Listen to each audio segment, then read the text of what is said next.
સીતારામ બધાયને. ઉઠીને નાસ્તા રેડી છે. બાસ મસ્ત નાસ્તો ખોળામાં લઈ અને નાસ્તો કરે છે બેઠા બેઠા. હમણાં એ પોતાની છે ને હાથે નાસ્તો કરીએ. સાહેબ છે એવા નાસ્તો કરીને જો ભાગ્યા છે. અને આને તો કંઈ અમારે ખાવા પીવાના હમ ખાધા છે. ઓલી રાહ જોઈને મારી રિક્ષામાં હૂતીશ. એના ચંગુ મંગુ ક્યાં કાંટા મારતા હશે. ને આને ખેદારીને આ ખેદારીને છે ને ખેદો થાય છે. એને અંદર નતા આવવા દેતા ખાવા. ને અમારો પ્રોગ્રામ ચાલુ છે ધીમી ગતિએ. હવે ને ઢોરાઈ નહીં ને એવી વસ્તુ એને દઈ દઈએ એટલે એ હાથે ખાઈ લઈએ. આમી નવડાવવાના બાકી છે હજી. ઢોરે તો એ વાંધો નહીં. કાલે મસ્ત માથું ધોઈ દીધું હતું. રવિવાર હતો તો. હવે અત્યારે ઉઠ્યા છે. ઉઠીને સીધો નાસ્તો દઈ દીધો. તમે શું કરો છો? કરી લીધો નાસ્તો? નાસ્તો કરી લીધો, પાણી પીવું. મારે આજ નાસ્તો નથી કરવો, હજી હું ઉઠી જ છું. થોડીક વાર થઈ હજી તો. તરત જ ઉઠ્યા ભેગા ઓલા વહેલા ઉઠી જાય ને તો નાસ્તો ભાવે. આ બધા વહેલા ઉઠવા પડે છે. હમણાં મારે રજા છે ને તો હું નીંદરનું ગાડું છે. સુવાનો ચાન્સ મળે તો સુઈ લેવાય. હા, અમને તો આવતી નથી કા નીંદર. એને લખાવી નથી. તમે આ હુવો નહીં તો શું કર શું થાય? હવે ચંગુડા મંગુડાઓને ચૂરીને દેવાનું બાકી છે. હમણાં કઈ કામ બહુ જાજુ અત્યારે કઈ રેગ્યુલર કામ છે. બાકી ચારા કચરા તો કરી લીધા એટલે વહેલું ઉઠવાનું કઈ જરૂર નથી. 4-5 દી લગી એક ધારા ચારા કચરા કરી લીધા છે. સીતારામ બધાયને. બેહી ગયા 2 જણા રજાની મોજ માણીએ. ને નાસ્તા પાણી થઈ ગયા છે 2 મા દીકરાના. ચાપલી બેન મારો બાકી છે. આવ નહીં આદર નહીં નહીં નયનમાં ને તે ઘેર કદી ન જાઈએ કંચન વર્ષે મેં. હું મારા ઘરના માણાને છે ને એમ સમજાવતી હોય કે જ્યાં માનપાન ન મળે, આવકારો ન મળે, આદર ન મળે, એ ઘેરે કોઈ દી જવાય નહીં. પછી ભલે ત્યાં કંચનનો એટલે કે સોનાનો વરસાદ થતો હોય. આપણા ગુજરાતીની અંદર સરસ મજાના આવા વિચાર વિસ્તારો છે કે આવ નહીં એટલે આવકારો નહીં, આદર નહીં, માનપાન નહીં, નહીં નહીં અને મેં ને પ્રેમ, આંખમાં પ્રેમ નહીં. આપણે ગયા એની એને ખુશી નહીં. તે ઘેર કદી ન જઈએ, એ ઘેર કોઈ દી ના જવાય. અચ્છા ને ભણેલા બહુ જાજુ નથી ને. ચાલુ અમારે વિડીયો મુકાઈ ગયો એટલે ચાલુ જો. એ ઘેરની ઘેર કોઈ દી જવાય જ નહીં. શું કામ ન જવાય? કારણ કે ત્યાં આપણા પ્રત્યે એને કાંઈ માનપાન કે ખુશી કે આપણે આવ્યા એનો હરખ કે એને કાંઈ છે નહીં. પછી એ ઘર ભલે ને સોનાનું હોય. 2 માણસનો સ્વભાવ જે છે ને અમારો એ અલગ છે. એ જાતું કરવાની ભાવના રાખે. અને જાતું કરવાનું મને કાંઈ વાંધો નથી. જાતું કરીએ, પગે લાગી લઈએ અને માફી માગી લઈએ. પણ સામે એનું પાત્ર યોગ્ય હોય તો. દુર્જનને તમે પગે લાગો તો દુર્જન પાટું મારે. દુર્જનને પગે ન લગાય, ગધેડાની વાહે ન હલાય, ઘોડાની વાહે ન હલાય. અને આ બધા જે છે દુર્જનો હોય એની વાહે તમે વારંવાર માફી માગશો, એની ઘેરે ચાહો, માનપાન નહીં મળે, આદર પાદર કાંઈ નહીં મળે. તમે ગયા છો એનું કંઈ તમને એને કંઈ હરખ કે કંઈ હોય નહીં તો આપણે એના ઘરે શું કામ જવું જોઈએ? પછી ભલે ને એના બંગલા સોનાના હોય કે એની અબજો રૂપિયાના લીધા હોય. વારંવાર એક સરસ મજાનો ગુજરાતીની અંદર એક વિચાર છે. શું વિચાર? કે નિશાન ચૂક માફ, નહીં માફ નીચું નિશાન. નિશાન ચૂકાઈ જાય ને તમારાથી, તમે નિશાન તાકતા હોય, કંઈ કાર્ય કરતા હોય મીન્સ, અને એ કાર્યની અંદર ભૂલ થાય એટલે નિશાન ચૂકાણું એ માફીને પાત્ર છે. પણ નહીં માફ નીચું નિશાન.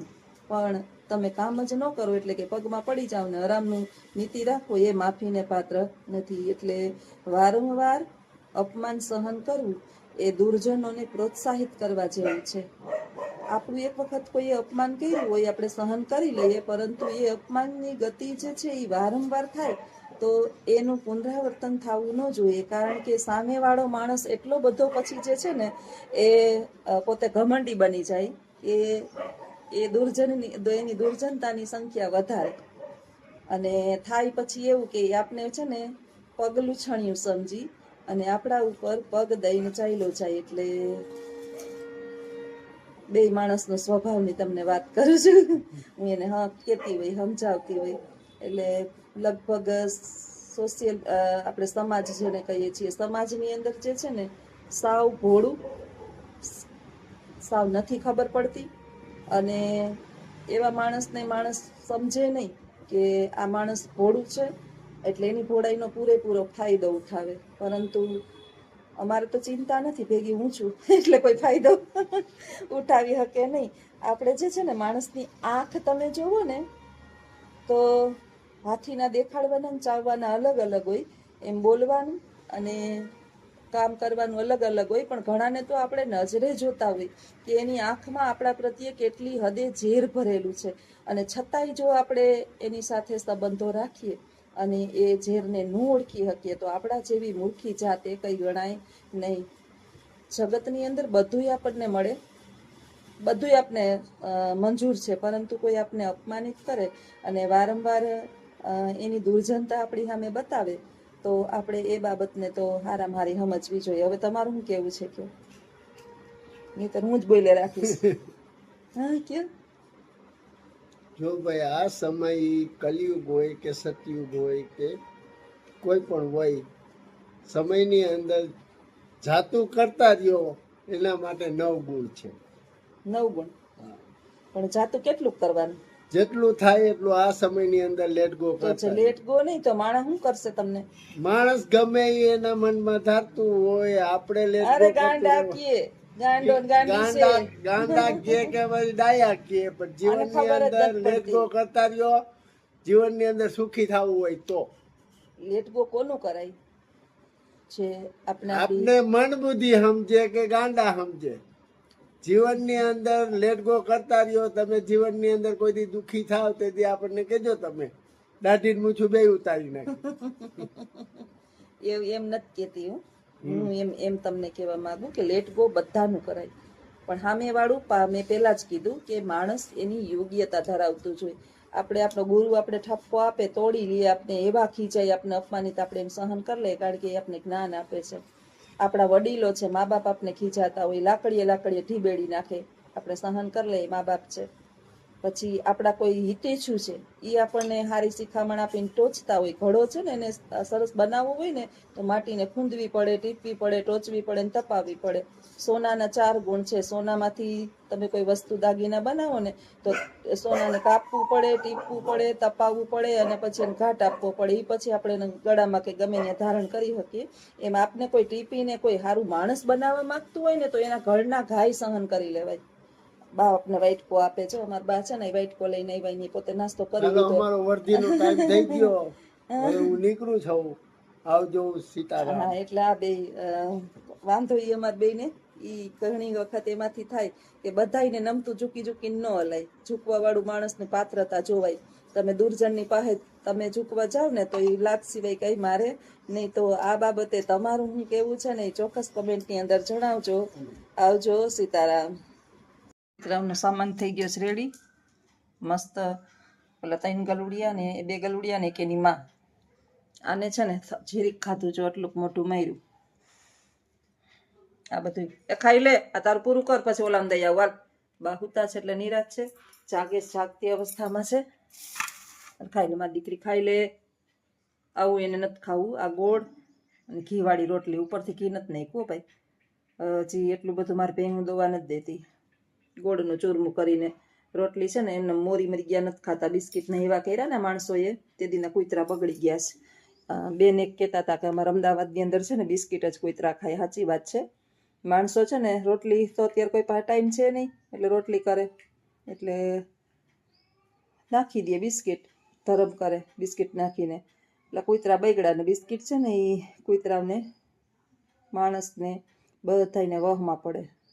આને આ ચૂરમાં ખાવા નથી. આ વાંદરીને તો દૂધ નથી પીવું, દૂધ પાક નથી ખાવો, કઈ વસ્તુ નથી ખાવી. જો મોઢું અડાડી અને એમને મૂકી દીધું. એને 3 રોટલી ચોરી દીધી, અને 6 રોટલી ચોરી દીધી. ઓલા 3 ગરુડિયા છે એટલે તો આની વધાર્યું. હવે એને ખાવું નથી. હવે ઓલા બધાય કૂતરા હમણાં ધરાઈ જાહે, એને હવે દઈ દો. તાર નથી ખાવું ચાપલી? જોતી એ નથી સામે. જો હાલો તો કૂતરાને ઓલા ગલુડિયાને દઈ દો. સીતારામ બધાયને. આહો હાથી કઈ કામ કરી લીધું તા આજે. છે રવિવાર, અને મનીષાબેન તો વયા ગયા, આવ્યા હતા તે 2 દિવસ રોકાણા. થરાદ રોકા 1 દિવસ, તો બીજે દિવસે જવાનું કહેતા હતા, પણ 400-500 કિલોમીટર કાપીને આવ્યા હોય અને આપણે મહેમાન ગતિ ના કરીએ એ ના ચાલે. આજે એ જતા રહ્યા છે સવારમાં, હજી મૂકી આવ્યા એને બસ સ્ટોપમાં, બસમાં બેસાડી આવ્યા. સ્ત્રીની આજે આપણે વાત કરીએ. સતયુગથી ચાલ્યું આવે છે કે જે અજ્ઞાની અને અંધકારમય જીવન એ સમયની અંદર ઘણા લોકો જીવતા હતા, અને એ હંમેશાને માટે સ્ત્રીને પોતાના પગની પેની જેટલી એની અંદર બુદ્ધિ છે એવું સમજતા હતા. સ્ત્રીની બુદ્ધિ જે છે એ પગની પેંડી સુધી છે એ કેનાર કદાચ મને આ કલિયુગની અંદર જે છે ને એ ખરેખર જ્ઞાની લાગે છે. કારણ કે આપણે ત્યારે એવું સમજીને બધા બેઠા હતા કે પગની કાંઈ કિંમત નથી, પગની પેનીની કાંઈ કિંમત નથી. ઊંડાણપૂર્વક વિચારો કે આપણા પગની પેંડીની કેટલી કિંમત છે. આપણા આખા શરીરનો 100 કિલો વજન હોય, 50 હોય, 60 હોય, જેટલો કિલો આપણો વજન હોય એ દરેક વજનનો ભાર જે છે એ આપણો પગ ઉપાડે છે. એટલે શોર્ટ એન્ડ સ્વીટ આપણે ટૂંકમાં કહીએ તો સમગ્ર પરિવારનો બોજો ઊંચકનાર સ્ત્રી હોય છે. હું એમ ક્યારેય નહીં કહી શકું કે પુરુષનો એની અંદર ક્યારેય હાથ હોતો નથી. સ્ત્રી જે છે ને એ ધરતી છે, તો પુરુષ આકાશ છે. ન આકાશ વિના ચાલે કે ન ધરતી વિના ચાલે. પરંતુ પુરુષોને જે છે ને સતયુગની અંદર, ત્રેતાની, દ્વાપર યુગની અંદર, આ બધાની અંદર પહેલેથી જ સન્માન મળતું આવે છે અને માનપૂર્વક એને જોવામાં આવે છે. કામ તો કે સ્ત્રીઓને કરવાનું, સંતતિ ઉત્પત્તિ સ્ત્રીઓને કરવાની, એનો ઉછેર સ્ત્રીઓને કરવાનું, સાંભળવાનું સ્ત્રીઓને, હેરાન પરેશાન થવાનું સ્ત્રીઓને, મેળા ટોણા સાંભળવાના સ્ત્રીઓને, બધું સ્ત્રીઓને કરવાનું. છેલ્લે એમ જ કે તે શું કર્યું. એટલે આ જે છે સતયુગની કથા હું કહું છું, દ્વાપર યુગની અને ત્રેતા યુગની. હવે કહેવાનો અર્થ એટલો છે કે એક માં જે છે એક દીકરી હારી શકે, એક બેન હારી શકે, એક પત્ની હારી શકે, પરંતુ એક માં જે છે ને એ પોતાના સંતાન માટે થઈ અને ક્યારેય હિંમત હારતી નથી. ઘણા પરિવારોની અંદર આપણે જોયું છે કે આપણને સાલું વિચાર આવે કે આ કેમ સહન કરતી હશે, છૂટાછેડા લઈ અને પોતાના સંતાનને લઈ અને ભાગી જવાય, નોખું થઈ જવાય. આવા પરિવારની અંદર આપણું જીવન ગુજારવું એના કરતાં તો એકલું સારું. ત્યારે વિચાર કરનાર સ્ત્રીઓની બુદ્ધિ તમે જોજો. અત્યારે 95% સ્ત્રીઓ જે છે, 95%ની હું વાત કરું છું, સ્ત્રીઓ પોતાના પરિવાર સાથે એટલા માટે જીવન પસાર કરે છે કે એને એના સંતાનની ચિંતા છે. પોતાના ભવિષ્યને જોખમમાં ન મૂકી, પોતે પોતાના ભવિષ્યને જોખમમાં મૂકી અને એના બાળકને ઉછેર કરે છે. ઘણી સ્ત્રીઓને મેં જોઈ છે કે નાની ઉંમરની અંદર વિધવા થઈ જાય છે. નાની પતિ હોવા છતાં સમાજની અંદર એનું કાંઈ એના પરિવારની અંદર સમાજને કાંઈ લેવા દેવા નથી. જે સ્ત્રીનું પરિવારની અંદર માન સન્માન જળવાતું હોય ને, સમાજની અંદર એને જાળવવાની જરૂર રહેતી નથી. પરંતુ પરિવારની અંદર માન સન્માન ના હોય, પોતાના પતિ પાસે ના હોય, ને એટલે સ્વાભાવિક જે છે એ સંતાનો પણ એને ગણકારવાના નથી. તો છતાં પણ આ સ્ત્રી જે છે એ પોતાના સંતાનો માટે થઈ અને જિંદગી પસાર કરતી થઈ રહી છે. પરંતુ ક્યાંક ને ક્યાંક આપણને જોવા મળે છે કે અત્યારે હળાહળ કળિયુગ છે. આ માની વ્યાખ્યા છે, જે ખરેખરા અર્થમાં માં છે. બાળકને જન્મ આપવા માત્રથી માની જે ફરજ જે છે એ પૂર્ણ થઈ શકતી નથી. તમે જુઓ, પશુ છે, પક્ષીઓ છે, તમે જોજો કે એનું બાળક જન્મે એટલે પોતાની અંદર રહેલી તમામ શક્તિઓને એકત્ર કરી અને એ જ્યાં સુધી પોતાના પગ ઉપર પોતાનું બાળક ઊભું નહીં થાય, એટલે કે પક્ષી ઉડતા નહીં શીખે અને પશુ જે છે એ હાલતા ચાલતા અને પોતાની રીતે ખોરાક મેળવતો નહીં થઈ જાય, ત્યાં સુધી એની રક્ષા કરશે. હવે તમે વિચારો કે માનવ દેહની અંદર 5-10% સ્ત્રીઓનું જેને આપણે વાત કરવી છે, એ સ્ત્રીઓ જે છે એ એવી છે, બાળકને જન્મ તો આપી દે છે. ઓલું કહીએ ને કે ના સમજની અંદર બાળક આવી ગયું હતું ને, નહીતર મારે આમ ને પછી એને સાલું વિચાર આવે છે કે મારે લાયક તો આ ફેમિલી નથી, મારે લાયક પતિ નથી, મારે લાયક મારે જે સુખ સુવિધા, જે એશો આરામ, સાઈબી, ધન દોલત આ બધું જોતું હતું એ મારે લાયક તો છે નહીં. તો મારે શું કરવું? પ્રશ્ન થાય છે કે ત્યારે એ નવી ઈચ્છાની શોધમાં નીકળે છે. અને અત્યારે તો સોશિયલ મીડિયા એટલું બધું એક્ટિવ છે કે તમને ક્યાંક ને ક્યાંક આવા લફંગાઓ મળી જાય કે જે આવી સ્ત્રીઓની શોધમાં હોય અને પછી જે છે એ પોતાનું જીવન બરબાદ કરે છે. એટલે હજી પણ ક્યાંક ને ક્યાંક સોશિયલ મીડિયા જે છે એ સારું છે, પરંતુ જો એનો દુરુપયોગ કરવામાં આવે તો આવી સ્ત્રીઓ ઘણી બરબાદ થઈ ચૂકી છે. પોતાના સંતાનોને મૂકી ક્યાંક નડે તો મારી, ક્યાંક નડે તો પરિવારને મારી. આવું આપણે ઘણું બધું રોજને રોજ, તમારા ને મારા માટે કંઈ અલગ નથી, પરંતુ આપણે હવે આપણા પેઢીને સમજાવવાની છે, એને થોડીક મુક્ત મૂકવાની છે. મેં એક પરિવાર એવો જોયો છે, આપણે હું છે ને એટલે કોઈ દિવસ મીડિયાની અંદર કોઈના નામ લઈશ નહીં. એક પરિવારની અંદર બધા જ કહેતા કે એની દીકરીને બહુ છૂટછાટ દઈ રાખી છે, વાં રખડે છે, વાં રખડતી હતી, વાં રખડતી હતી, ઓના ભેગી ફરતી હતી, ઓલા છોકરા ભેગી ફરતી હતી, હવે એ છોકરી રહેશે નહીં, હવે એના મા બાપના હાથમાંથી ગઈ, બધા કહેતા.